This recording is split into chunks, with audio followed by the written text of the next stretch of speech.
జోగి రమేష్ పై MLA Vasantha Krishna Prasad చాలా ఘాటు వ్యాఖ్యలు చేశారు. జోగి రమేష్ కాదు, చిల్లర రమేష్ అంటున్నారు వసంత కృష్ణ ప్రసాద్. చిల్లర వ్యక్తులకి సమాధానం చెప్పాల్సిన అవసరం లేదన్నారు. ఓడిపోయిన బాధలో జోగి రమేష్ నోటికొచ్చినట్టు మాట్లాడుతున్నాడన్నారు. వసూళ్ల కోసమే ఈ డ్రామాలన్నీ అంటున్నారు ఎమ్మెల్యే వసంత. జోగి రమేష్ ఆరోపణలకు ఎమ్మెల్యే వసంత కృష్ణ ప్రసాద్ కౌంటర్ ఏంటో మా కరెస్పాండెంట్ శ్రీధర్ రిపోర్ట్ చేస్తున్నారు.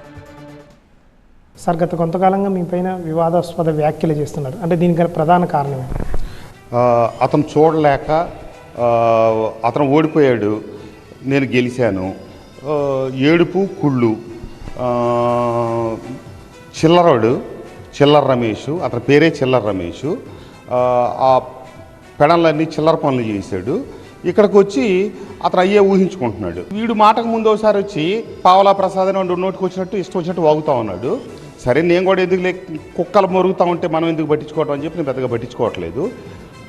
ఇతగాడు ఇప్పుడు ఈ హడావుడి చేయడానికి వెనకున్న కారణం ఏంటంటే, ఇట్లా గొడవ చేస్తే కనుక ఈ కొంతమంది క్వారీలు నడిపేవాళ్ళు వీళ్ళు భయపడి వచ్చి, ఇప్పుడు నేనన్నా డబ్బు పంపిస్తానేమో, వాళ్ళలాగా నేను పావలా 25% వసూలు చేస్తున్నానేమో, ఒకవేళ నేను వసూలు చేయకపోతే ఇంత డబ్బు వృధాగా పోతూ ఉంది, వాళ్ళని బెదిరిస్తే వాళ్ళన్నా వచ్చి డబ్బు ఇస్తారేమో అని చెప్పి ప్రయత్నం జరుగుతూ ఉంది. ఎందుకంటే అతను నైజం అందరికీ తెలుసు.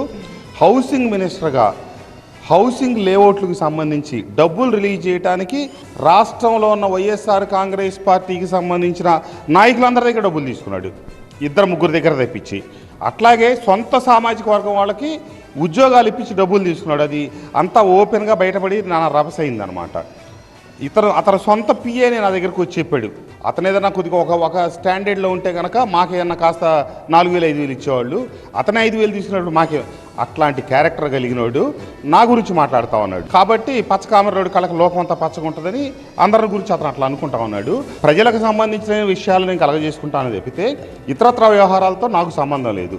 ఇతగాడికి అక్కడ పెడంలో ఉండగా లేకపోతే పెనమలూరులో ఉండగా అయిపోయిన లేఅవుట్లకు కూడా డబ్బులు పెనమలూరులో వసూలు చేసిన ఘన చరిత్ర కలిగిన గనుడు ఇతను. కాబట్టి మా నియోజకవర్గంలో తవ్వకాలు జరగట్లేదని నేను చెప్పట్లేదు, వాటన్నిటికీ నేను జవాబుదారీనా. ఈ చిల్లర రమేష్ గురించి మీరు ఎక్కడ పట్టించుకోవద్దు, మీకున్న అనుమతుల మేరకు మీరు దవ్వుకోండి. ఇతగాడు వచ్చి బెదిరించి కనుక ఏమన్నా అయితే నాకు వచ్చి చెప్పండి, అప్పుడు నేను చట్టబద్ధమైన చర్యలు అతని మీద తీసుకుంటా. అంటే ఎవరన్నా కనుక ఒక్కళ్ళైనా జోగి రమేష్ అనేవాడికి, చిల్లర రమేష్కి రూపాయి కనుక పైసా డబ్బులు మీరు భయపడో ఇంకోటి చేసి డబ్బులు ఇచ్చినట్టుగా కనుక తెలిస్తే ఖచ్చితంగా అప్పుడు మీ మీద యాక్షన్ మొదలవుద్ది.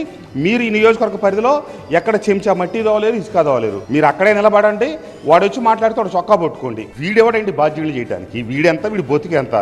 చీప్ లెక్కర అమ్ముతా దొరికి జైలుకి వెళ్ళి 70 రోజులు 80 రోజులు కూర్చొని వచ్చినోడు వీడు. చంద్రబాబు నాయుడు గారిని, లోకేష్ బాబు గారిని, పవన్ కళ్యాణ్ గారిని, వసంత కృష్ణ ప్రసాద్ని బాధ్యులు చేసేవాడు.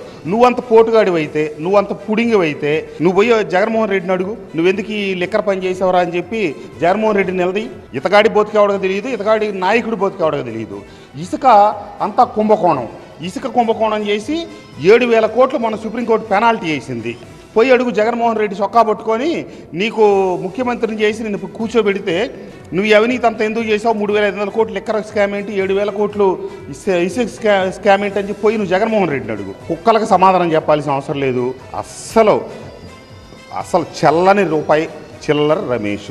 అసలు అతను నోరు ఈ ఆంధ్రప్రదేశ్లో డ్రైనేజ్ అంటే అదే, అంతకు మించిన డ్రైనేజీ లేదు. కాబట్టి వాడి జన్మే, వాడి పుట్టకే ఒక దరిద్ర పుట్టక. ఏదైనా మాట్లాడతాడు, ఏదైనా చేస్తాడు. జోగి రమేష్ చూసుకుంటే మాత్రం ఎంతో కొంత ఈ కాంట్రాక్టర్ దగ్గర డబ్బులు గుంజటానికి అక్కడ మట్టి తోలకాల చుట్టూ తిరుగుతున్నాడు తప్ప అతనికి భయపడాల్సిన అవసరం లేదని మైలవరం ఎమ్మెల్యే వసంత కృష్ణ ప్రసాద్ అంటున్నారు. వీడియో జర్నలిస్ట్ సుధీర్తో శ్రీధర్, TV9 విజయవాడ నుంచి.